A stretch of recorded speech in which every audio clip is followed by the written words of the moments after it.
Hi, my name is Michael Cusack, and this is Uncommon.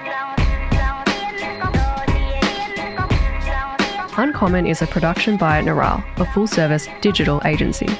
If you want to grow with a premium agency and have the ability to work with Jordan directly, then learn more at neuralle.com/media and request a callback. That's neuralle.com/media. My name is Jordan Michaelides, and I'm your host on a show where we dig deep on unique individuals. If you like the show, subscribe. We would love that. It gives us a lot of support and helps us keep things going as well. You can always give us a nice little like, which is always useful. Show notes are down below, just in the comments section. You can also find a link there in the description. It's neuralle.com/podcast for all previous episodes. If you want to listen to the audio, if you don't want to be watching it on YouTube, you can find us on all your good podcast apps. That's Uncommon Show. You'll be able to find us everywhere. If you want to see behind the scenes with us, what we're doing each week, search Uncommon or at Uncommon_show on Instagram, and you'll find us there. But what can I say? Thank you so much for checking us out, and let's get into it. My guest this week is Michael Cusack, very Donald Trump style. Animator, known for Damo and Darren, my personal favourite. YOLO, which is, I think, how I discovered you. Koala Man, and of course, Bushworld. Bushworld Adventures. Don't forget that, kids. Michael, welcome to the show. Very nice to be here. Now, openers, I was thinking, do I want to ask him, have you been down to Woolies this week? Have I? No, I think I'm more of a Coles man these days. You are? It's closer to my apartment. I'm in Paran right now, and Coles is right across the road from me. So, are you still a cornflakes aficionado? I bought some. Oh God, there's some coincidences because I just bought yesterday some crunchy nut, and I think is that like a cornflakes extension? It is. I feel like it's a Kellogg's product, but a little bit more gourmet or an extravagant version. Yeah, they say it's gourmet because they put what, peanuts on it? Peanuts, and it's full of more sugar. I can't believe that I've actually completely forgot about that cornflakes video. It's funny you mention that because the other week I was at so we stayed. Lauren's parents not just retired; they're semi-retired.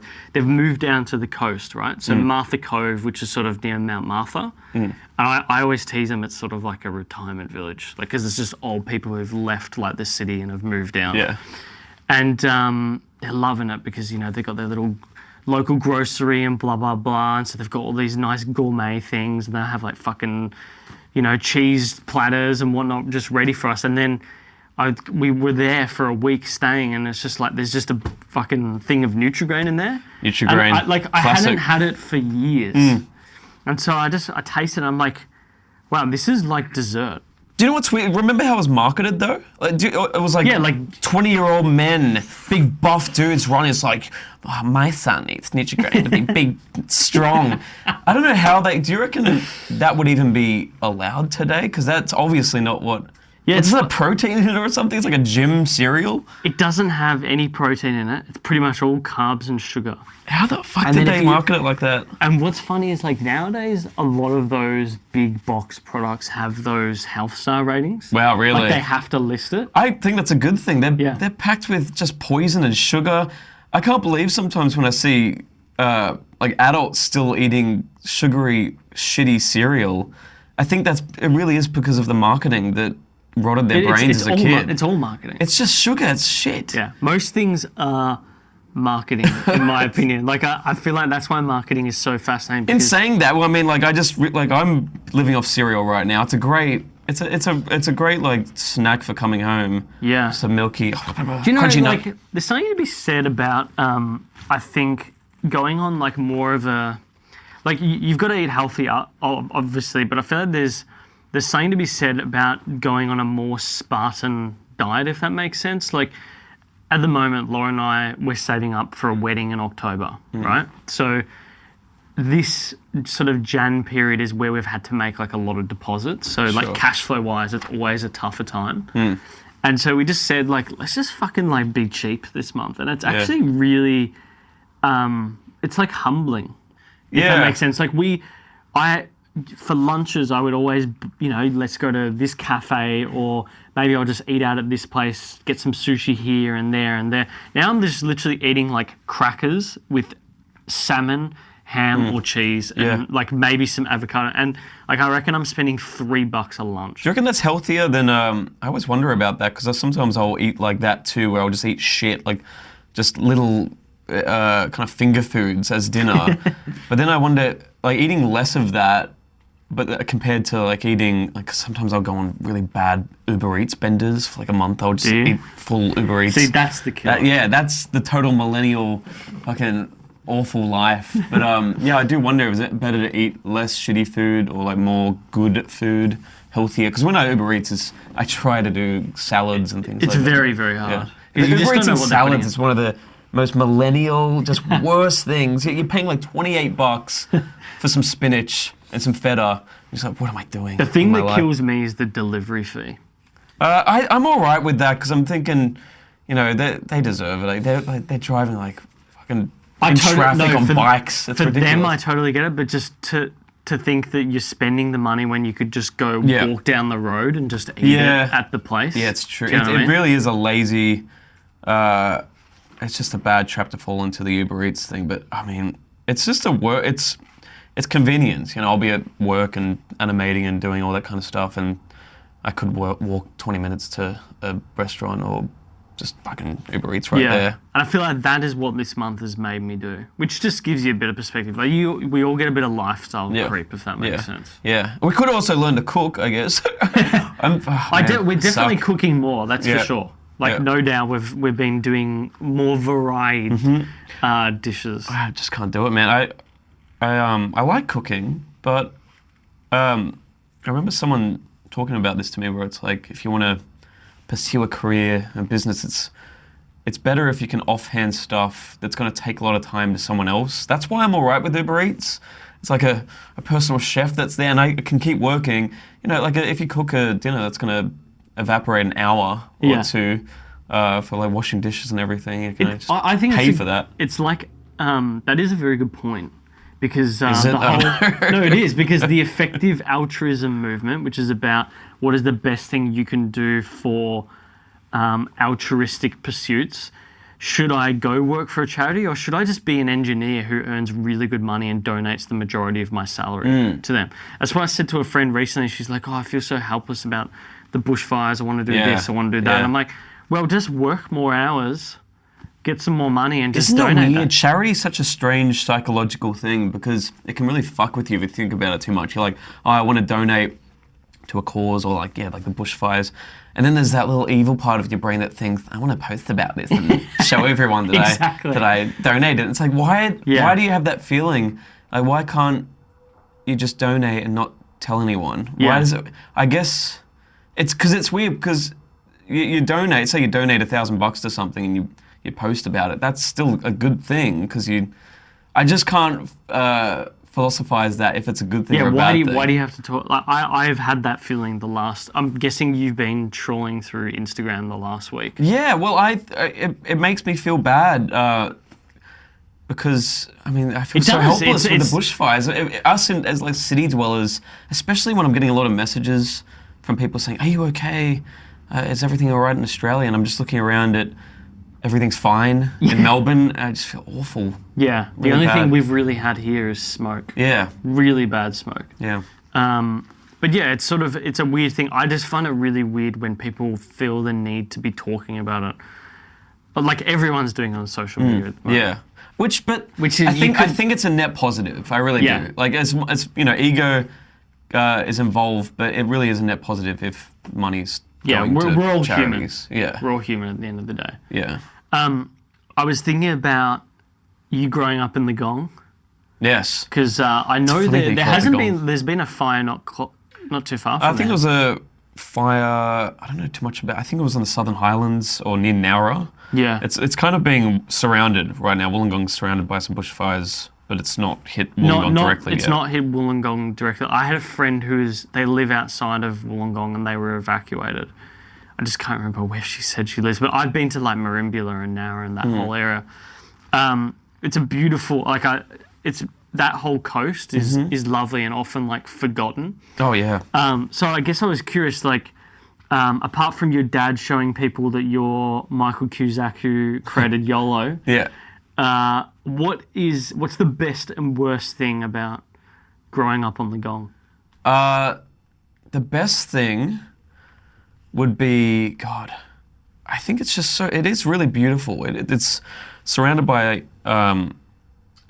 escarpment, Mount Kira and Mount Kembla, which I grew up right under Mount Kira in West Wollongong. Wow. And it's just it's like growing up in Hobbiton or something, you know, going out with friends and riding BMXs. It'd be very naturistic, and it felt very expansive. You could go into these little bush areas and it felt like it would go on forever, which is, I guess, the direct like contrast to something growing up in the city where it'd be like a concrete jungle. I had the opposite. It was rich with nature and nice. And the beach, going to the beach was an occasion when I was young, so it'd be like once every fortnight. Really? And even that felt like a long way away. So, you drive to the beach and spend like the day there, get awfully sunburnt, and it was great. The Gong is just a beautiful place, and the negatives, I don't think there's too many. There's obviously, you could say there's deros, but there's those kind of people everywhere. Yeah. I think it's a great place. Negatives.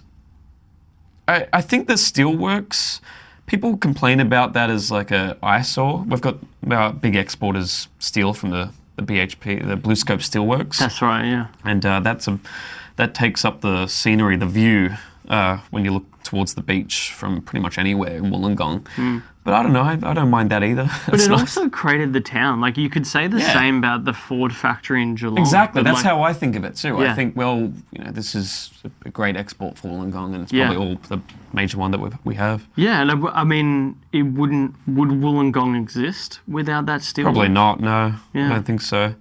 No, we've got some, a little bit of agricultural land down south. Yeah, you got the hinterland sort of down south. But no, it's pretty much the steelworks, and it's a nice tourist escape for Sydney people. They come and they buy they used to buy little getaway houses in Wollongong in that area, but now it's as expensive. Yeah, I've seen some of the Sydney. prices. Yeah. It's ridiculous. It's just one of those things when you look up where people are from and you go back to look at I was looking at the Wollongong prices, but I even think about where I grew up in like Bentley, Moorabbin in Victoria, and like I used to live around the corner from a methadone clinic. Yeah, I did too. Yeah. It was an absolute fucking shithole. Yeah. It's the reason why my parents moved out of the suburb. Yeah. But now it's like, you can buy a house where, I'm pretty sure our old house would be like worth nearly $2 million, and you cannot wrap your head around it. Isn't it nuts? I just don't know. I like the push for people. I'm talking to a lot of people wanting to buy houses, and it seems like most of them are looking to interstate out of Sydney and Melbourne, and I think that's probably the last thing we can do at this point. I think a lot of people in our generation are going to have to look to buying where you can afford, renting it out to someone, and then renting where you can afford to live. Yeah. You look at America, and obviously there's New York and Los Angeles, and you could make a comparison that's our Melbourne and Sydney, but you've got so many little towns in the middle of it, and I know that we've got a lot of harsh landscape in Australia that would be hard to have cities and places to live around there, but we could go a little bit more inland. I think so. I think, like, look at what Israel did to most of its land. Like, most of Israel, like, if you took a satellite image back in the 60s, was desert, and now it's completely green.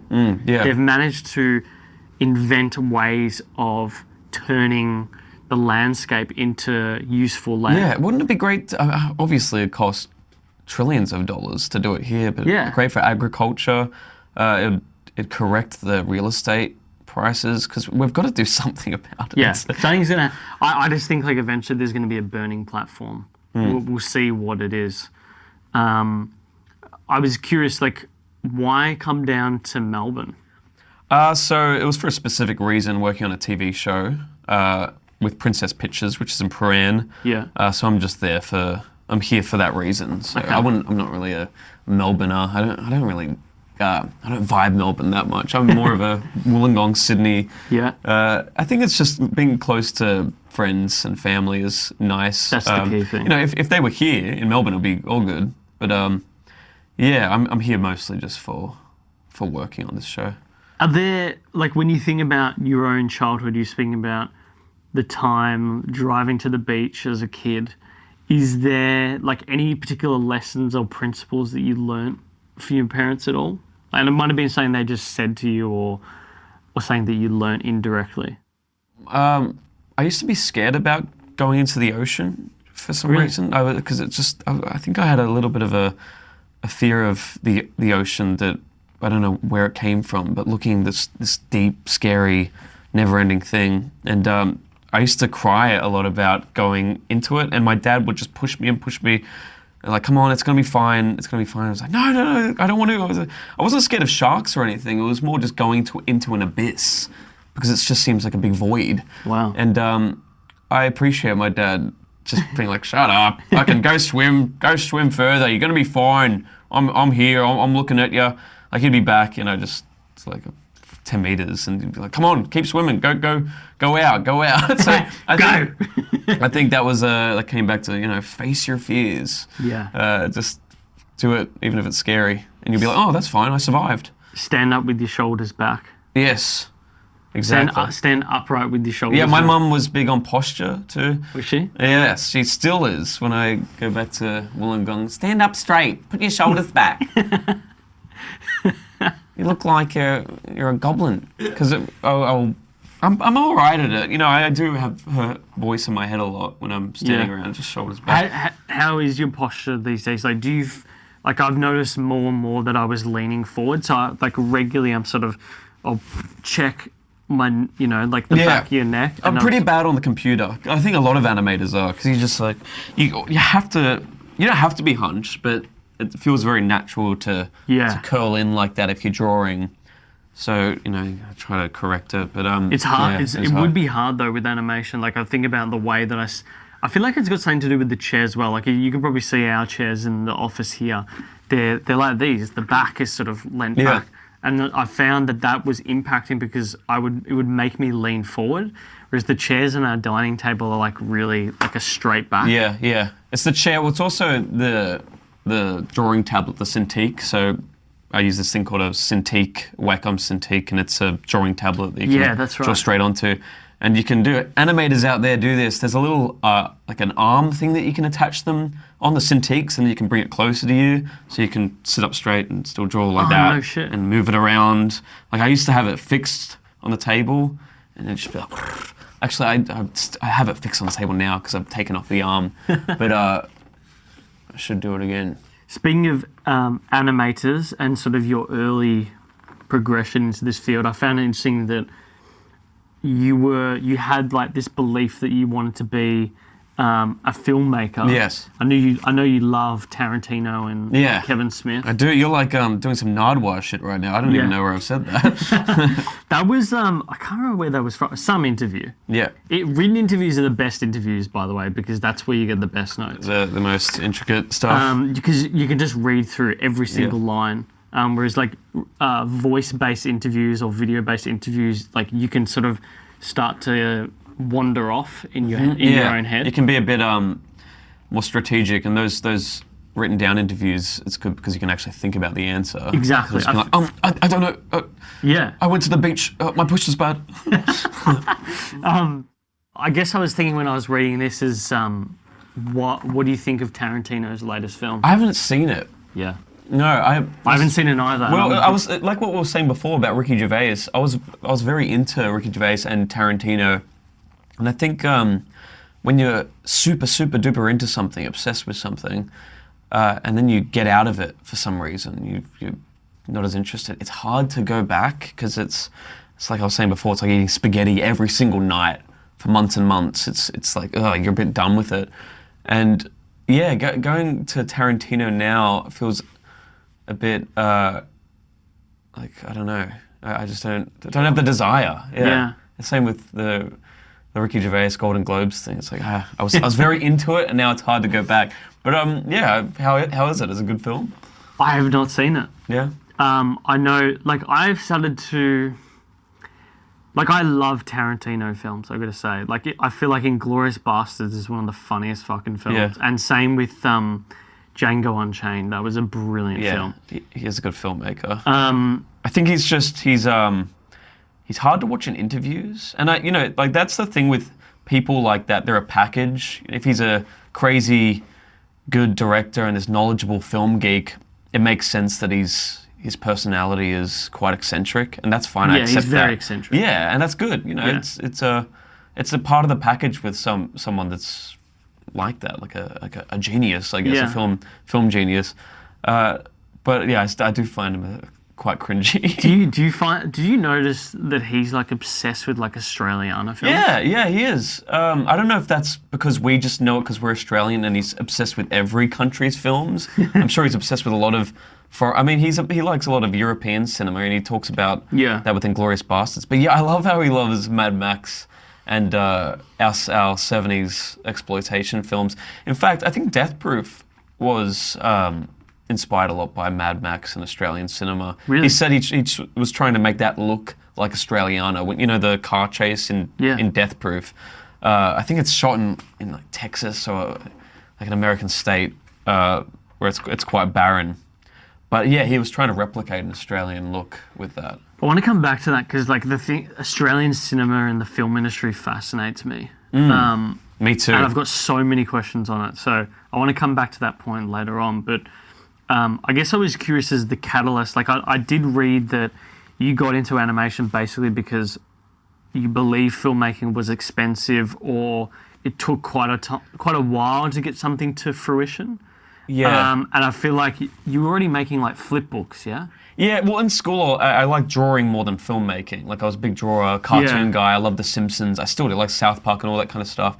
And filmmaking came in my teen years. I was probably about 14, 15. And I have a cousin that's very into film, and he was getting me into a lot of horror films. Like, I remember, this is such a weird entry into being interested in film as a medium, but Freddy vs. Jason was really the movie that got me so in love with just film. I'd never thought of film before in a way of like filmmaking, and a movie was always just like, oh, go to the cinema and watch a movie. You wouldn't even think about the director or the filmmaking process.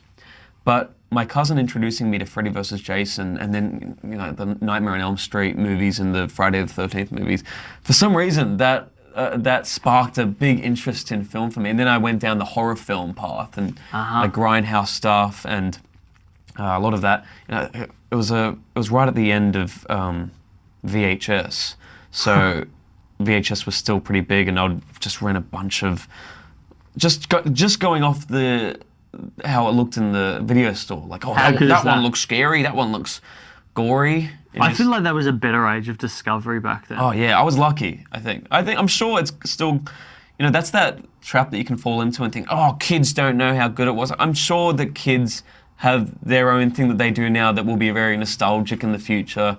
They must do, because I think anything that you do as a kid will become nostalgic. Yeah. But I do feel very lucky that I got to experience the VHS era. There's something about that. Like it made...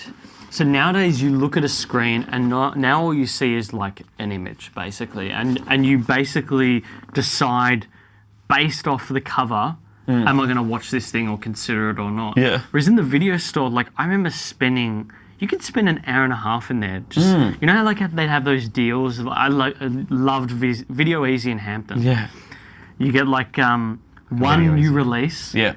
And then 6 weeklies. Yes, I do remember that. Oh my god. And it was like $7. Yeah. Right? And we would always do that on a Saturday. You watch like 2 of the films that you get, like, and then like have to take back 4 of them that you didn't watch. Yeah. I'd do that a lot. I'd just be like, oh, I didn't get to come around to any of these. And the way I saw it was like the weeklies were sort of the value opportunity, because you could get there was an aisle just behind new release, and that's where they put all the new releases when they went into weekly. And people just didn't know about it.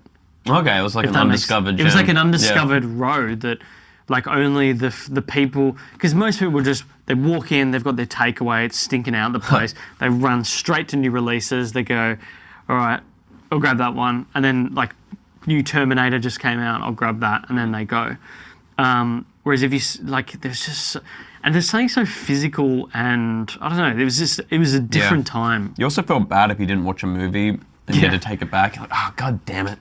Yeah. And it's like right here, and I could have watched it. Yeah, I hated that. I would just binge the movies. I would fit it in. Yeah. Based on that. Yeah. But yeah, that's where I got invigorated into cinema. Like it went from horror film to films like Eraserhead, you know, like Lynch films, and you know, I went down all that kind of path. And when I tried to make my own movie, I wanted to make something more like a Kevin Smith film, but in Australia, like a slacker film, you know, Dazed and Confused type thing. Richard Linklater, Kevin Smith were the big inspirations at the time. How early did you think there was something in this for you? Like, when did you go to yourself, fuck, like, this is what I want to do? I think it was less about, can I do it? Like, it wasn't about, like, oh, I've got the skills to do it. It was just so passionate. I still feel that way. It's not about, like, oh, can I do this? Do I have the skills to do it? It's like, I want to do this so badly. I don't care if it sucks or if I learn, you know, it's even better if you learn from mistakes. Like, the first film that I made is questionable in its quality. It's called All Night Gaming. I made it when I was 1920. I wrote it just at the end of my teens, and the idea was trying to make a teen film when I was still a teenager, like a Kevin Smith type slacker film, and it's done, it's finished. It's a live action film, and I got a lot of my friends, and I'm very grateful for all of them for doing amazing work on it for free. You know, I got a lot of uni students to act in it. Got one of my good friends, Brendan Caulfield, to do all the music, and we slaved away in his grandparents' den working on the music and the mixing for it for months and months. And it'd be a film where we shot like 80% of it in 2011. And then we ran out of money, and we had to go back to it to do pickups and build the set again, and then went away, and then we had to do pickups again. It just was this and it's always the way with independent films. It was just a never-ending thing that we like constantly questioning yourself, like, why did I even do this in the first place? But you know, the good thing about it is it finally got done. And I'll say this, like, if you want to get into film or animation or anything like that, TV, I think the best, fuck film school, don't do that. Just make a film, make a TV thing, make a animation. You'll learn so much from actually doing it. YouTube is a great resource these days for everything when it comes to filmmaking, media. You can just look up, you know, how do I set up a shot? How do I light this? And there'll be a video on it. So, I just think if you want to make a film, go make one. It doesn't matter if it sucks too, really. It's the most valuable thing. Yeah, that's like a big thing we've had with previous guests. Like, I was thinking about it because you, in one of your interviews, you were talking about the fact that you didn't really have like a strategy per se. It was just like, I'm going to continue experiment. Like, you're still working in hospo, right? Yeah, I was working in hospo, like, I'm not doing it anymore, but about 2 years ago, I was still washing dishes. Really? You know, doing like shitty jobs like that. Because this stuff doesn't pay the bills for at least 10 years, I think. And I've heard that said a lot by people that work in the field and do similar things, and it's true. You need a long time to get the momentum going if you want to work in something that's so, like, it's so oversaturated. The arts in general, you know, music too, filmmaking, all of that stuff. Everyone wants to do it. It's a dream job, and if it is a dream job, you've got to assume that everyone wants to do it. So you've got to try to kind of outdo everyone else in a way. As strange as that sounds, it's like not like a competition, or, you know, I don't know. I know what you mean. I know what you mean. Like, it's super competitive. Yeah. It's hard to stand out. You've got to find your niche, the thing that makes you unique. Like, you got to take from people that you like and then build your own thing. Yeah.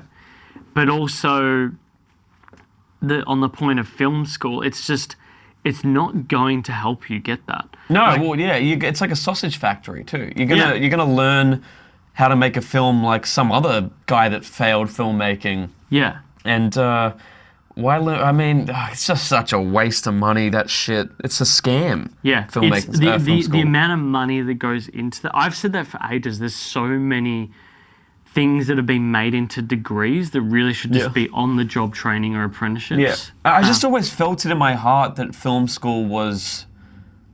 I mean, it's got its place. I think that if I did go to film school, I probably would have learnt stuff that I don't know now. You know, I can concede that there would be value in it. But it's just such a common thread between great directors, people that work in film, that they didn't go to film school, that they just learn from their own interest, they're self-taught. And going off that as a formula, I tried to apply that to myself. You know, people like Kevin Smith, Tarantino, Spielberg, all these greats, they just had a camera and they were just making films with their friends. And if they were passionate enough, it doesn't matter. I mean, Tarantino's first film failed too. I think My Best Friend's Birthday or something like that. You know, it wasn't Reservoir Dogs. It was some film he shot on 16mm. Yeah. I always had that in my brain. It was like a formula. It was like, okay, it doesn't matter if it fails. Just try it again. Yeah, and you got to learn from it. Just learn from it. Try again. And even if that fails, just keep going. It's just the law of averages, or just. It's the thing in content. If you stick around the longest, you're like, let's talk about the podcast game. You're guaranteed to be successful if you stay doing it for years, and you put in the effort to get better as each episode goes by. Yes, yeah. So long as you're persistent and improving in whatever field it is, you nailed it. You're going to do it. Those two things. It's just. Persistent and never give up, but also be self-aware. Otherwise, you could, it's not so bad to be an Ed Wood or like a filmmaker that's shitty and you're making stuff that's cringe or whatever. I mean, it's nice. It's better if you're making good stuff. But being self-aware is the key element, and that's a very hard pill to swallow a lot of the time. It's very hard. Like, you've got to look at why is this. You've got to have markers for what a measure of success is, and you've got to ask yourself, why didn't this succeed? And you've got to find people that are not you or aren't going to corroborate, your viewpoint, so they're going to actually challenge you as to why something is doing shit. I think a general rule is if you just don't give up, but you look back at stuff you've done and you find it hard to watch, and you like look at it and you're like, oh God, you're on the right track. Yeah. You're on the right track to success, because that means you're getting better. But you're also not going to be disenfranchised, and you're not going to give up. I was thinking about that. Do you ever rewatch much of your own stuff? Never. Yeah. Never. I find that very hard. Sometimes, actually, Bushworld Adventures I can watch for some reason. That's I think it's because it's like a Rick and Morty parody. So I'm a little there's that detachment, and I can enjoy watching that. I've watched that a few times since I made that. But Siggy Butt Brain and YOLO just. Very hard to watch. I can imagine that. Yeah. Like, I find it really, really funny, but I can imagine looking at it, you'd be like, "Fuck, I did this thing wrong." It's not so much just that. Sometimes in like art, you can kind of be very passionate about something, and that's a good thing. But then you look back on it, your passion, and you cringe at it because you know what you were thinking at the time, or like sometimes you can, like for instance, like you can make something and be inspired by a breakup. You know, that's sometimes being broken up with is like the best inspiration for being like passionate. But then you look back on that, you're like, oh my God, why did I care so much about? I'm so over it now. You know, like, and one of the reasons is you get it out. I think art and making film media is one of the best therapeutic releases for a complex emotion or mindset that you're in, and you can kind of mechanically get that out as a like letting off steam. But then later you look back on that and you're like, God, I'm done with that. I figured that out. Where I was at in my mindset then, I want to move on. So that's why it can be hard to look back on things. It's like looking at an old broken version of yourself. Yeah, I totally agree. I cannot listen. I used to for improvement, but I really struggle to listen back to prior episodes now. Like, because I already know where I've made mistakes in interviews, and it's just it is cringe.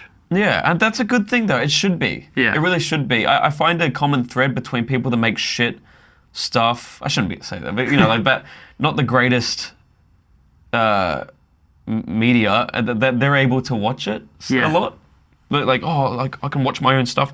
That's a bad sign, I think, if you can watch your stuff a lot. Really? At least I think. I don't know. I might be talking complete shit. But I think there's something to that. I think there's something to that. I was thinking about, obviously there's the brand of Michael Cusack. We all know Koala Man, YOLO, Damo and Darren. I looked back in a lot of, there's so many old videos that you've got on your channel, and I'm sure they're not the true old videos. I'm sure there's stuff that you haven't even put up. Oh, yeah, I privated a lot of videos. Yeah, like the Weedheads one is like, what the fuck am I watching? Yeah, Weedheads, where'd that come from? I think that was, I might have been high around high friends and I think I did come up with that when I was high, just thinking about how stupid some conversations can be. Because it's like Weedhead Season 1, Episode 1. It's like a minute video. Yeah. And it's just these two guys just talking about... And it really typifies, what do Weedheads talk about? Yeah. Absolutely nothing. Absolutely nothing, but it feels very... prolific. Philosophical, I can't say that word. Philosophical. Yeah. That's right. Yeah, I wanted to continue that series as a fully self-funded, self-released thing. Like, just make 20 of them, because it's just two guys standing on a planet, talking back and forth. It was the most work would really just go into the writing and the voice acting, and then could pay some people to animate it. I might still do it. I think that'd be a fun little series to do. But I don't think that one I don't cringe at too much. I think it's so stupid enough. It's so fucking just like stupid. Whatever. There's some, I didn't actually get time to watch them, but because Lauren and I had watched we've basically watched everything on your channel and everything on Stepmates' channel as well. But I never actually got to watch, there was videos that you made. The only one I had watched was the Kellogg's one. Oh, God. I mean, all that shit's probably not worth watching. That YouTube channel, I just had it, and I'd upload nonsense to it before I was into animation. And then I released Gabe Neuralle 3, the first animation I ever did. And I didn't think about setting up an Animator YouTube channel or anything like that. I just uploaded to the YouTube channel I already had, which is probably a mistake, but fuck it, doesn't matter anymore. So there was still a lot of old videos there. I privated a lot of the ones that were just unbearable, just videos of my webcam, just yelling into the webcam. But I left some of them that I thought were still okay. I can't believe they're still up, man.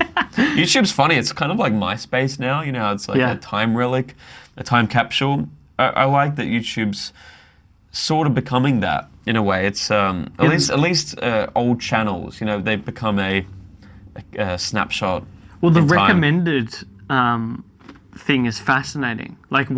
You see videos that are 9 years old, and people all the comments are well, YouTube recommended brought me here. Yeah, that's happening a lot now, isn't it? Yeah, a lot of weird algorithm recommendations. I don't know how that happens, but it's sort of glorious. It's just wholesome videos. They're not too bad. They're always just really universally funny or nice videos. I like the recommended thing. I was thinking it'd be great if YouTube, maybe they've already done this as a feature, but just having a throwback to classic TV where you just watch it, and it'd be, videos upon videos that you have no choice in watching, and just like a stream, like a YouTube stream. This is probably already done, but of video, because then you can just sit back and sometimes I've I'm paralyzed by choice paralysis, whatever. I don't know what I want to watch on Netflix or a streaming thing. And I do crave the days where you can be submissive to a TV. It just, here's a thing. Flight of the Conchords was a show that I just discovered late at night. I think it was on SBS. It was great when you could just turn on a TV and, here's a new show. Yeah, well, that there's something to that, because in an environment like YouTube, there's an infinite amount of content. But in an environment like the video store or the TV, it's condensed to a time frame or a number. Yeah. Like there's only 24 hours in a day and we're only putting in X amount of slots. The rest is just like reruns and this and that. So I think you're right. I feel like people are more and more like leaning toward. That's why I love YouTube. Sort of. I think it's the auto cue thing. Oh yeah. Where it just starts. It just, The only thing. I guess that's the same thing, isn't it? Yeah. The thing that shits me is like you are inundated with ads.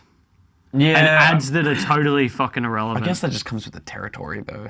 Yeah. You know, it's like if advertising's no ads, necessary. Yeah. Totally get that as a creator, but oftentimes the ads like that might be like, you know, like the mid-roll stuff. Yeah. You'd be watching a 10-minute video and you got hit with 5 ads. Yeah. That seems sort of exorbitant.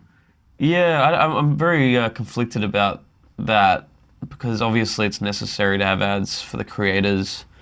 And I'm not sure the impression increase in ads increases conversion. I think it actually decreases You might conversion. be right, yeah. It depends, it's so contextual, it depends on what you're watching.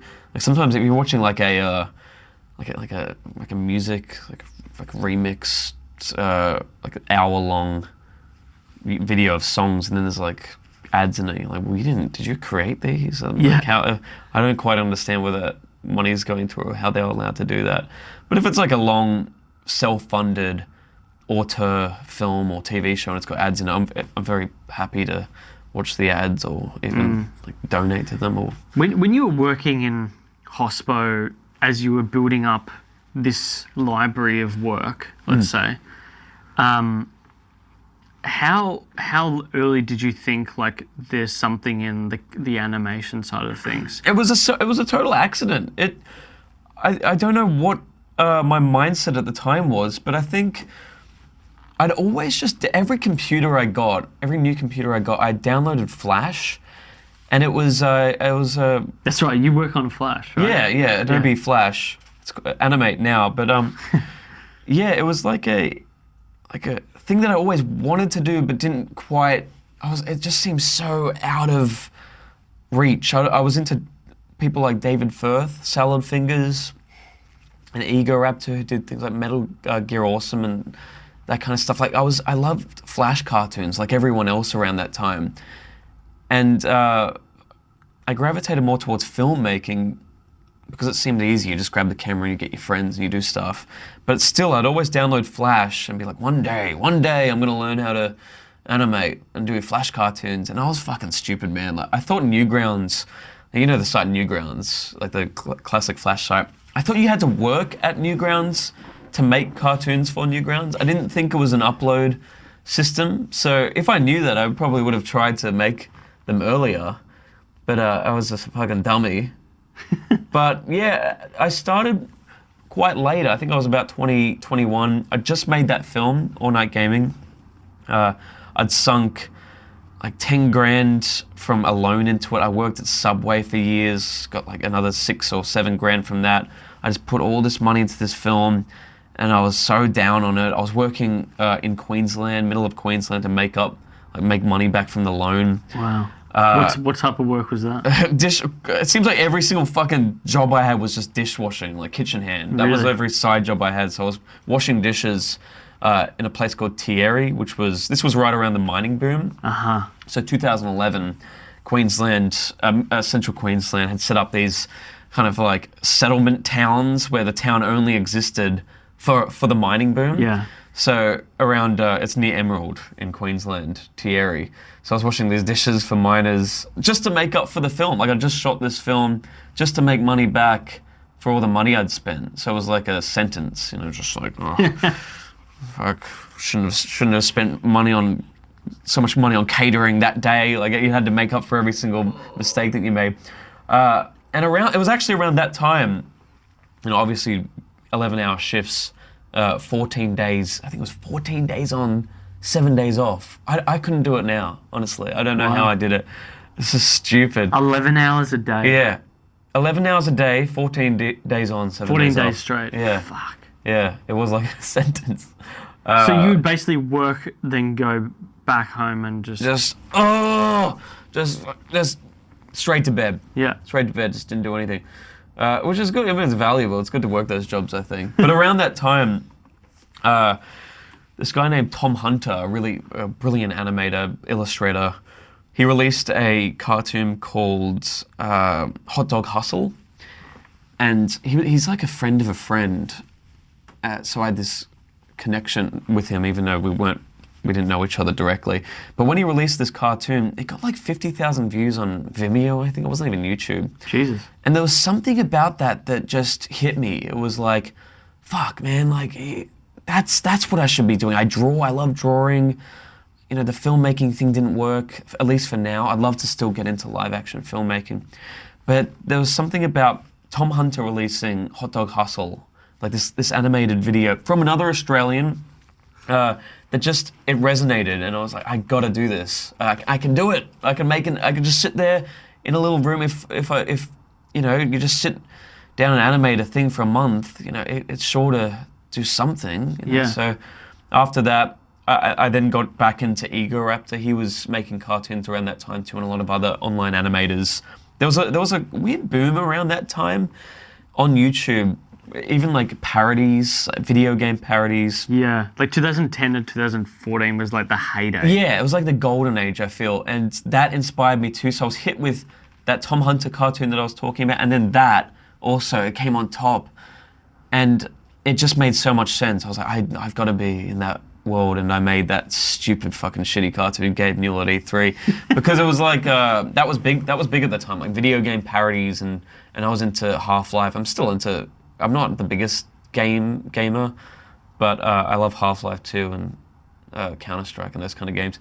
So yeah, I don't know if you've seen that Gabe Newell at E3. I made that. I literally watched it yesterday. It did okay, like it did pretty good, and that was it. That was the sign that this is the right direction to go into. And then I think the same year I made YOLO, and that was getting closer to the things I really loved that I did in that film, All Night Gaming, like Australian subculture stuff that I still love today, like clubbers and like gamers, like Deros, like the Siggy Butt Brain people. What was your film about?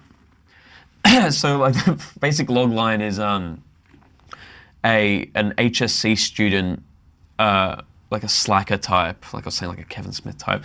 He has one night to finish off his major year 12 assignment, and he just finds out like at last minute, like the assignment sheet was buried at the bottom of his bag. So he's like, fuck, I've got one night to finish this. And then he goes home to try to finish it on his computer, and his dad's like ripped apart his computer because it had a virus on it. So he's like, oh, bloody hell, don't know what happened. Yeah, I guess the computer's fucked. So this guy's like, what do I do? I've got to finish an HSC assignment that's due tomorrow morning. And he goes to this internet cafe in town that's notorious for being like dingy and just like a shithole. And he has to go there and finish the assignment. And there's like gamers there that are from the high school, and the like clubbers then come and take the internet cafe over, and it turns into a club. And just a lot of people from the high school and like from the town come and are like obstacles in him finishing off this assignment. Interesting. Like all night. So it's an all night, like sort of like real time, not real time, but it's just all done in over one night. So I'm trying to think, like, it was there originally, because a lot of your stuff is just covering life, like people in life, you know what I mean? Yeah, I think I like dullness, and there was something, I like dullness mixed with surreal stuff. I've only, just like looking back on stuff I've done, I've just tried to see a common thread, and it seems like it's Australian dull shit, and then like wizards and like magic attached to that. So there's, in that movie, it's like, you know, he has to finish an assignment. It's relatively dull, but there's like also like an occult underground in the town that we learn about and all this stupid shit. So yeah, I don't know why I'm drawn to that, but I love it. Yeah, it's funny just like looking at your career, and I feel about where you are now. Like, I'm going to touch on Rick and Morty, because I know like Justin reached out to you after he caught YOLO somehow, because it went viral, something like that. Yeah. He approached you obviously to do the April Fool's special, and you're probably thinking like, fuck, am I being pranked here? Which I would have like been like, what the fuck? It made no sense to me. Yeah. I mean, you got to remember, I was working this shit job, had nothing, just in a awful spot, and just get this message from Justin Roiland. Like, Rick and Morty was massive at the time too. Yeah. Like, hey, I love your stuff. Do you want to do this April Fool's thing? I did think it was a prank, or it's just too good to be true. Well, it was. In years fantastic. to come, what do you think will be the most interesting insight from that time, making Bushworld Adventures? Yeah. Insight. That doing stuff independently can go a long way. You know, doing all that stuff that I did for YouTube, you'd never in a million years think that real people, or TV people, are going to be watching it. You think, okay, like, you just can't, I don't think you can fully grasp the reach that you can get from just doing online cartoons or videos. So it hits you when you get responses from people like that, and then try to take those opportunities when they come.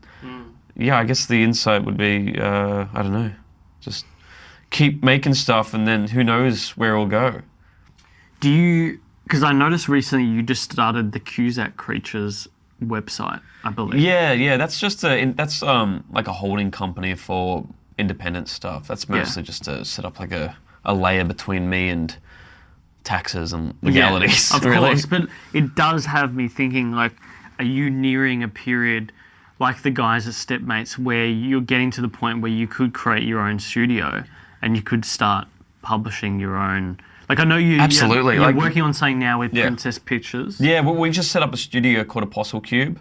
Really? So it's a joint venture with Princess Pictures, and we're gonna try and make it a service studio for other creators. But I'll also try to funnel my own projects through there and other projects that I can EP on. So that's going into that direction of setting up a brand or a studio. Yeah, I'm all like, there's about 1 trillion things I want to do when it comes to studio, future projects, and setting up brands and collaborating. But that sort of goes to that point about the industry. When I was looking at, or just researching people in this field, it's quite obvious that most of it is funded by the networks and the government. Like the ABC, or Screen Australia, or Channel 7. I think it's going in a bit of a different direction now because of streaming in America. I definitely think you're right, because Netflix are paying for more local stuff because that's how they're going to grow. Yep. Which means that because of the streaming wars, like, there's going to be bidding on projects, and really it's going to be about pitching projects. So for people who are on that sort of supply side, it's actually coming in your favor now. I have forever been so disenfranchised, and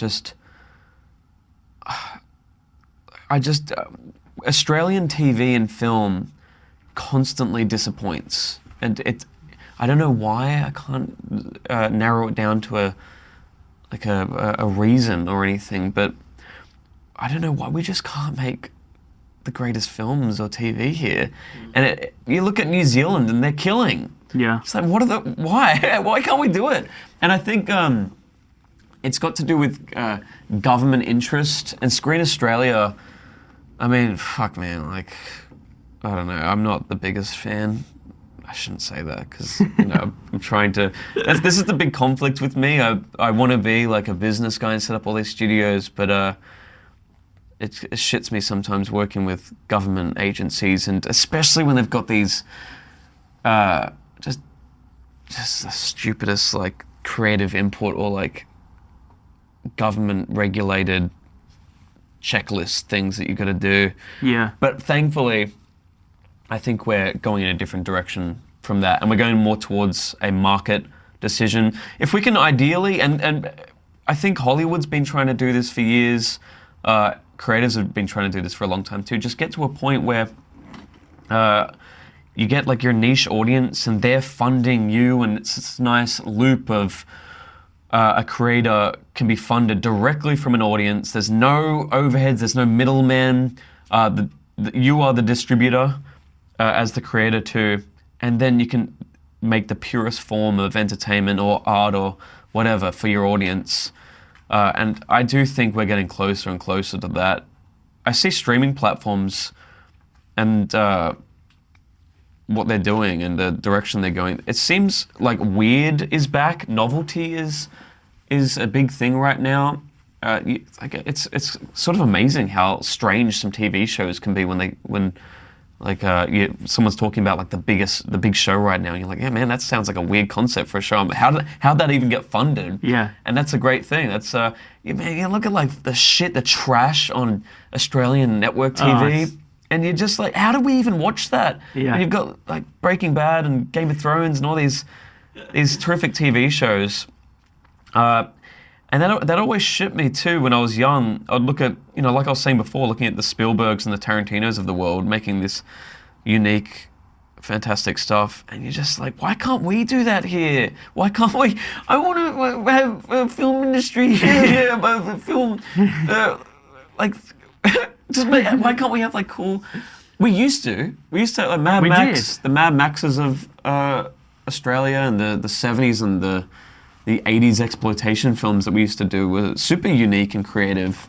Do you think that, do you think it's the talent or the buyers? Like, I think it's a few things. I think it's... Because like a lot of Australians will just fuck off to LA. I think that's it. Okay, that's one of the reasons. So we've got, if we get someone that gets too big, too talented, America will buy them out. Yeah. So that's probably the biggest reason. I think tall poppy syndrome adds to it too. Like you get less crazy eccentrics here.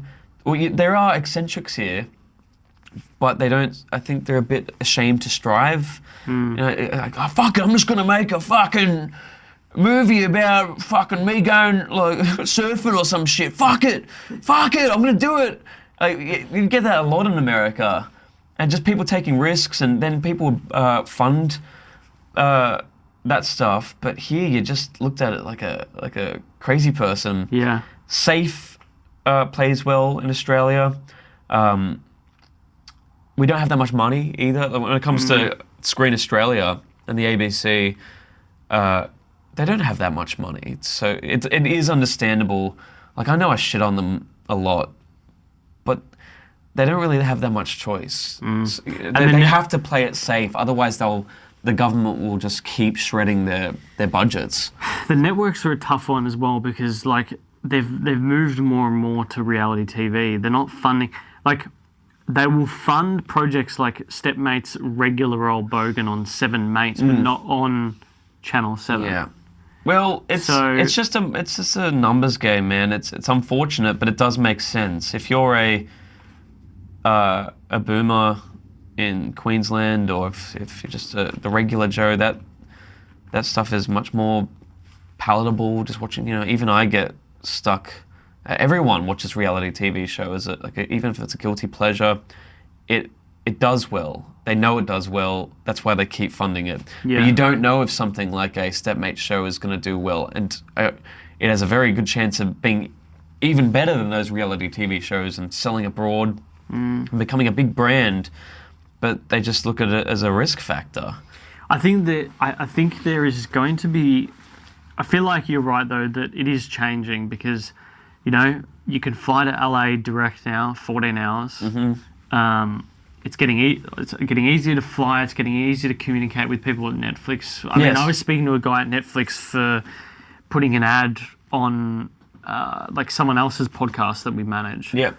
And I just think it's going to change over time, and that because the US now, everything's more decentralized. They don't care that you have to be there. Not at all. And this is why I'd recommend this to all Australian creatives, all filmmakers and everything. Try to tap into America, because it's a great time right now with streaming. Well, exactly what you said. It's been decentralized, and also they see Australians like a novelty. You've got this. Yeah. You've got this one up that you should exploit, really, because it's going to help you sell things.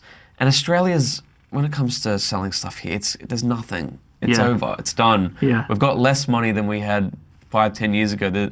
It's very hard to hit a Kath and Kim now. You can do it. But the great thing about hitting America is, like, think of it like a waterfall or something. You can try to make a show or a movie in that little stream that the waterfall goes down into. And yeah, like it could, like the fish could like swim back up the waterfall, but it's got to be like a really good fish. But you could aim to go to the top of that waterfall and let everything trickle down. Yeah. And then fill up that little pool at the bottom. Like if you hit an American streaming platform, that will trickle back to Australia. And the hard part about it is, there's pros and cons. The cons with that is you've got more of a risk that it will become more Americanized.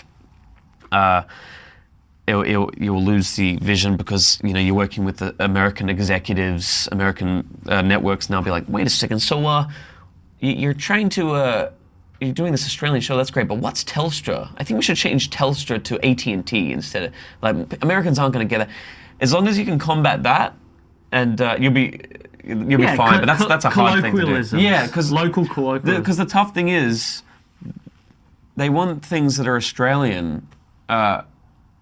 Which is good. They'll say push to be Australian, but that you'll also get the inevitable like, what does that mean? Yeah. What's that?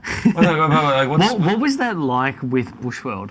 But that's a good thing. But sometimes, like I say, it works to your advantage, and sometimes Americans like it when they don't understand it. Because they can assume it means something to Australians, but it doesn't really matter. So that was fine. They added to the comedy, I think. Yeah. So it's like, what's a ute? I had some friends say, like, I didn't know what a ute was, because there's Ute Uncle Barry. But you get it, you can kind of, like, we watch American shows, and this is a great time right now. I get excited about it like a businessman, like an entrepreneurial douchebag. But it really is a good time because you think of it, like, we as kids, we grew up with American shows, right? And yeah, we would just get it. Like if they said something that we didn't get, like say, I'm going down to Ralph's, like a supermarket, or the bill will pass in Congress. As a kid, you kind of just get it. You understand it, even though we grew up with we're our own system, and it's exactly the same with America. I think they will get it if it's forced on them, right? If we have a show about prime ministers and Parliament House, and they mention things like Woolies and Telstra and all these things, they will just start to get it. Yeah. They'll understand that that's what happens in Australia. It's exposure. And with streaming and everything now, it's the perfect time to do that. There's so much I want to ask about that, but I do know that the Stepmates guys were really keen to... Well, I'm keen to learn about how you produce, and you were telling me downstairs when we were having a coffee and tea, that you just use, as you were saying before, Adobe and... What's it called now? Adobe Animate. They changed their name from Flash to Animate. Yeah. It's the same, relatively the same So thing. you use that for everything? For everything, yeah. Even for when you've made Bushworld? Yeah, forever. It's a extremely intuitive program. It's got a thing called onion skinning, which is... When I found out about onion skinning, I think that's all you need as a animator. I didn't know it existed, but it's basically like you draw a frame, and onion skinning then lets you see the next frame. Like if you got a piece of paper and you draw something, and then you like flip it over to see what you drew on the other piece of paper, then you can like comparison it to wow. Yeah, onion skinning just shows you what you did on the previous or the next frame. So as long as you know that, you can animate. Really, Wow. you can draw someone walking, and then like go from there. Do you need one of you do obviously need one of those sketch pads? Like I'm guessing you never really worked on like using, because like those guys actually, I got a feeling they were drawing or tracing things. So they would draw, scan, and trace. Yeah, well, so I do that sometimes where I'll actually get a picture and then use it as a reference. Yeah. Like I do it in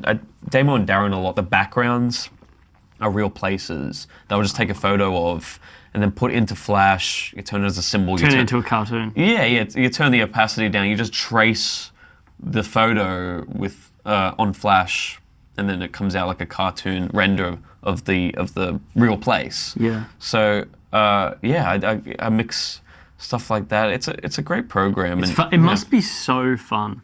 Like you're just really limited to what's in your head.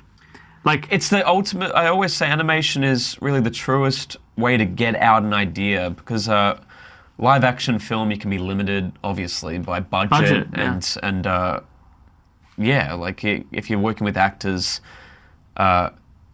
it is good to get actors to do their own thing, but the benefit you've got with animation is you can have full control over your actors. Relying on them. Yeah, you can draw exactly where, if you want them to turn their head in a certain way, or especially if you're voicing them too. It's a very controlled medium, animation. Yeah, it's a lot of fun. I did a few voices for the Stepmates guys, and it's just so rapid. But the way that you can just spin up things, and we did 2 entire scenes. Then they only ended up using one of the voices for one of the characters. But the fact that they were able to do that, like we did it within like 15, 20 minutes, and bang, they've got that scene. Yeah. That to me, like they've got 2 to 3 minutes of a 20-minute episode. That is mind-blowing. Yeah, they've got a good format, don't they? Because Yeah. it's like, it's what I try to do a lot in like Damo and Darren and Weedheads. You've got those cartoons where like they don't move that much, but it's more about the dialogue. Yeah. And most of the time, that's all that really matters when it comes to comedy animations like that. Yeah. That's a good point. Like their stuff is very blocky, and they do that on purpose. Whereas yours, you could always argue, like Bushworld, like was very bombastic, and like the changes in Rick was. Well, that's the benefit that I got from like coming from a filmmaking background, because I did storyboard that like a film, like with dynamic angles, and when I storyboarded that, like a lot of other animators did work on that. Studio Yoda, which is like a symbol of like really like talented animators all across the world, and they went over my storyboards and animated some of those shots. But that's awesome. The storyboard, I did treat that like a film, I guess. I do that a lot with animation, where it's you treat it like a live action, so and then just animate over your storyboards, and that's why they look different. Because I'm not the greatest like drawer, I guess. So they're going to look different every time, and that adds to the comedy, of course. But yeah, that's an interesting kind of problem I've got now, because I'm working on another TV show, but it's a bit more rigid, and you don't have the, like, if the characters look crazy and different, it kind of looks like a mistake now. Yeah. So that format or that way of doing things is very contextual with what the comedy you're trying to portray. If like that, if the characters look different all the time in something like BoJack Horseman, it'd be a little bit like, what the fuck's going on? Like, I'm trying to focus on the story, but BoJack Horseman's head keeps changing. That's a good point. Tell me, while you're working on this current project, I'm really intrigued to know what is your process from start to end? Start to end, it changes depending, it just changes a lot depending on a lot of things, but it usually will be get an idea, fall in love with an idea and visualize it, and then work out the best way to like grab that very conceptual feeling or vision that you've got and turn it into a rough script, and then still have room for improvisation, because it's like a dream. When you have an idea, it fleets very quickly. So I think the best way to treat it is like it's always evolving. So you get an idea, and then you'll be animating it, and you're like, I can't remember why I even like this idea, or like I can't even remember what I was visualizing anymore. So you almost have to like keep it evolving. So that's why I don't run off a perfect script. I'll sometimes improvise like parts of the script, so it's like a new thing that I can fall in love with. I find it hard. I find it very hard because I'm more into the Siggy Butt Brain came from a very visceral, like I just got the idea for it. It's like, just get that out right now. Yeah. Like, I'm in love with that, whatever that is. Blah, get it out, and it worked. It's like that's exactly how I was visualizing it. But when you're working on a TV show or something a bit more like formulated, it's structured, and then you forget why you loved it, and it doesn't come out exactly how you felt. Like that's animation, man. That's what I'm trying to set up this system, or just at least get better at capturing a feeling more in animation and making things more like Siggy Butt Brain. Because then I'll make something like some of the sequels to Damo and Darren. I look back on and they do feel very structured. They don't feel as like a visceral idea. It's really hard because each studio is different, and it depends on the project. I feel like there's that doco on South Park. I can't remember 6 the name days of it. there. Yeah. 6 days there. Like applying that sort of pressure can be very useful. Whereas it is. Whereas if you're given like an infinite amount of time or a long timeline, it can take like some of these things can just go on and on and on. But there's also the issue of when you're making making TV is really, really fucking hard because you got to do your writer's room, you got to get your script, you got to get it approved, has to go to legal, has to come back, has to go... So many approvals, and then you have to do the animation, but the animation is not like the final animation, it's like this fucking weird looking shit that is like blocky and has no colour in it, and it's just voices. Yeah. And then you got to do the actual animation, and then it's just... The best way I can envision... This is the like autistic, stupid way I envision it is like, imagine you're you're a dancer in a musical, in a play, and like you only wanted to get into being in plays and music because you love dancing, you love the audience and making everyone happy and all that kind of thing. But you hate being in makeup and you hate the behind the scenes and like waiting or like rehearsing and all that kind of stuff. That like shits you. It's worth getting used to that technical side and loving that as much as performing because you're going to have to do that so much. Yeah. And if you hate that, it's going to affect your performance. So the best possible mindset you can have is just love the makeup, going into makeup, love rehearsing, like just go through the shit and just know that it's for a purpose. Know that you're going to be on stage and dance and sing and no one's going to see you in your makeup chair or the technical side. That's just in your brain. Yeah. Still be in love with going out and performing and don't let all that behind the scenes shit and technical stuff screw with your brain because it can. You know, it really can. If you're thinking about the technical side too much, it can fuck up your psychology and almost you think that everyone's seeing that. You think it's transparent and it's really not unless you make it. Yeah. Unless you complain and bitch about how shit work is right. Oh, how shit this TV show is right now. It's like people don't want to hear that. They just want to see you dance. They do. They don't want you to get up at the Golden Globes and go talk about this thing and how great you are at doing this thing. They just want you to sing and dance. And it's hard. It is. But what I try to do is still enjoy the behind the scenes, and I do anyway. But you know, I'm only human. Of course, it's going to grind down anyone. But you just try to love it and enjoy it as much as you can because it's inevitable. Right, rapid fire questions. Fan mail. You no doubt have had some shit over the years. What's the weirdest thing you've gotten? I'm kind of a nobody. I really am. Damo and Darren had some success in YOLO and things like that, but me as a person, I don't get much fan mail. Okay. I've gotten some nice stuff. I usually get nice emails more than crazy fucked up stuff. So what's the nicest thing someone said? Just that they really respect your work? If they say that it's inspired them to animate or you know pursue something in art or media, that's always the best thing. Yeah. Okay.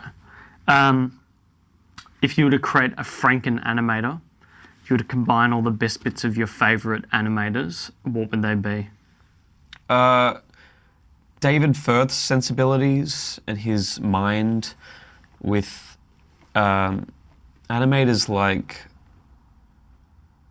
Oh, God, I don't know. That's hard. That's a really hard question because... It's very hard. If you're combining people, I don't know if that's going to turn into a good thing.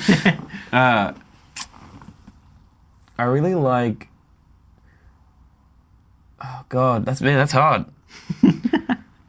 I like all the online animators like Ego Raptor and Oni and G and like the classic YouTube animators like that. If they were mixed with like someone like David Firth. Yeah. But I love David Firth. I love his animation style. But like those other guys are more like frame by frame and like colorful and things like that. But I don't know if they would mesh together well. Yeah. Sick Animation is great too. I love Mark M from Sick Animation. Right. He's really good. I've never heard of it. Oh yeah, he's been around forever. He does like songs too, and like a lot of crude stuff. He's a good guy. If you were to pick a favorite movie, or let's say your top 3 movies, what comes to mind? Eraserhead. Okay. Would have to be one of the top ones. I've watched it so many times that I think that has to mean it's a favorite. Aliens. Okay. Yeah, and probably Evil Dead 2. Right. Or Army of Darkness. I've never seen any of the Evil Dead films. It was always there. Evil Dead 2 is good. You could start with that, I think. Yeah. Because Evil Dead 2 is kind of like a remake of Evil Dead 1. Okay. And it's Sam Raimi who's the director. He made the first one when he was like 20 years old. Jesus. And it has a fun kind of indie filmmaking vibe to it. You just can't believe that he even finished it on the budget. They shot it in a cabin, and it's just like it still holds up as I love movies that are almost like a film school in a way, like you're seeing like the behind the scenes too as you watch it, and sometimes that's not the best thing too. Like we were saying before, it's good to mask that and just let the product or the art stand on itself. But like even films like Clerks, just knowing the story of Clerks and then watching it is a nice marriage. And yeah. If you were to pick a book for the audience, we just had Christmas, but let's say you had to gift it to the audience for Christmas. Is there a book that comes to mind at all? A book. I'm not the biggest book reader. I'm kind of a dummy, if you haven't realized from this interview. Book. What am I reading right now? I was reading Animal Farm. You're reading it? Yeah, trying to read some classic. Oh, I really love 1984. Actually, that's such like a vanilla, basic bitch answer. But it's funny you mention that because I literally just put on a reading list, like on my Amazon wish list, 1984. The Communist Manifesto. Yeah, like I did too, by the way. What's Hitler's book called? Mein Kampf. Mein Kampf. Shit, what else is there?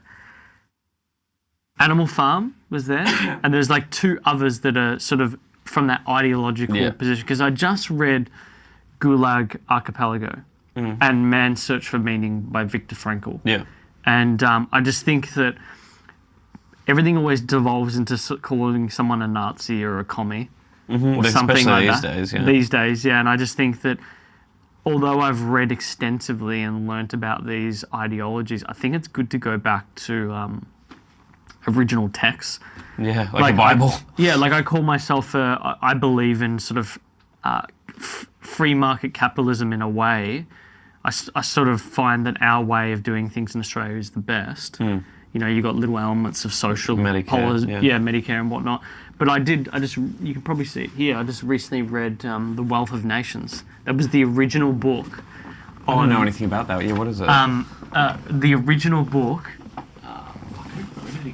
Adam Smith. That's it. Yeah. It's super dry and it's super hard to read. But I just read the sections that I wanted to read, like land, stocks, profit, labour, wages. Is that almost like a capitalism manifesto? No, yeah. Like he basically defined all the features of a capitalist society that were coming out then. So this is like 1776, which is I think when the American Revolution. It's around the time of the American Revolution. And he basically dictated all the things that were happening and moving society away from a feudal society to a bourgeois, you know, where you got a middle class and all that sort of stuff. And he was defining all these things. He even defined like the inequalities of wages and capital. Yeah. And said that these things in this system will exist and we need to have policy that will counteract regulate that. it. Yeah. Yeah. So he's the original economist. Wow. He's one of the very first ever economists. Yeah. And it's really interesting. Like it's very simple but dry because it's written back then. Yeah. Did he? It's 1,200 pages as well. Did he kind of like prophesize anything that was going on now or any problems that could? Yeah, he just spoke about the fact that you have to have policy that basically evens out the issues like of accumulating capital because in a capitalist system, certain people who are born into a certain field, let's say the monarchy back then, or landlords, which was the aristocracy, were going to have a natural benefit. So it's going to be very hard for people to succeed, but the reason why it was happening is because this new middle class is developing from things like manufacturing. Yeah. So it's really interesting. I mean, I still think it's the best way of running a society, and it's why most people operate that way. But there's obvious pros and cons to everything. I think the problem with going off a manifesto for how you should run a country is it's forever evolving. Yeah. There's always going to be new problems that little book, that little Bible is it's not going to mention. And this thing doesn't really read like a manifesto. It reads like just a guy who's observing things. Yeah. I find it, politics. It's like, when it comes to like like capitalism names, like it's become tribalism now. That's why I don't even, even in, animations, there's parodies of like Trump and things like that. I try to stay so far away from it now because it's a losing game. Yeah. I don't want to split my It's audience. not a long-term game. No, it's very you're acting off like just an emotional response when you're doing a political jab, and that's fine. It's got its place. Someone like Friendly Jordies, for example, he deals with politics really well. I think he's made a great brand out of it.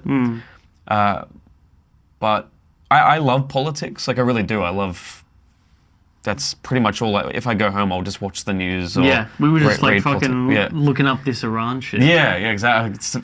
We'll see when this comes out, what the fuck. But we just literally got the news that Iran had just launched some fucking rockets. US base. But we'll see what happens. We'll see what happens. But yeah, like I say, I love politics and I love reading, even things like if I don't particularly agree with it, I'd still love to read the Communist Manifesto to see what the spiel is there, what the sell is. But I don't get political in my own stuff. Yeah, I try not to, at least. I try. It's a balancing act, but I think South Park does it really well, where they'll hit like conservative and progressive mindset at the time evenly. Try to hit it. Like it's a open battlefield, and anyway, it's very equal when it comes down to what they hit. So then you don't know what their specific ideology is, or even better, that they're very flexible. I try to do that. I don't go, all right, I'm a lefty, therefore I subscribe to every single checklist, everything that lefty agrees with, or whatever. My opinions are always changing. I don't like teams. I like being straight down the middle and just deciding on what is you got to have a principle to what guides you. Yeah. But I feel like those sort of team-based shit, I fucking can't stand. Yeah, and I worry sometimes how quickly my mind can change on something. Like I could have a cemented idea on how something should be, or just an ideology, and then someone can change my mind like that. Yeah. And it's just like, well, if they can do that to that, how do I know anything I know is real? So I'd rather just be the observer and watch all this shit go on and be like, okay. Like George Carlin used to say, I would just want to front row at the freak show, and I just want to be able to commentate. That's the best mindset to have. Well, that's kind of like how I feel about, it's getting political, but like one thing I'll say about the Trump stuff, it's like, I think the best thing you could do is just sit back and watch it. I know that if you feel very passionately about it and you want to protest about it, go ahead. But for your heart and your nervous system, and so you don't have a stroke, sometimes it is better in life just to chill and sit back and be like, all right, I've got no control over this. Let's watch this and just see. Imagine being alive for like Genghis Khan or even like Nixon. It's just interesting to just be an observer as it goes on. To say that you were there. But that's also very, that mindset can have its cons too, because it's a very passive. That means if everyone was like that, like, I don't know if that's the best world. It's just like everyone's submissive to world events going on. Like, I'm just going to watch everything happen instead of get involved. Everyone's really placid. Yeah, but I guess that's just me. Look, thanks for coming in. It's been wonderful to have you, and I'm glad you're in Melbourne. I thought for some reason you were based in Melbourne now, and like it's good to know that I got you while you're down here. Yep. I'll probably be moving soon to America. Oh, I'll probably go to America briefly. Wow. For a little project over there, but I'll always be back and forth between Australia and Los Angeles. Where can people find you on the interwebs?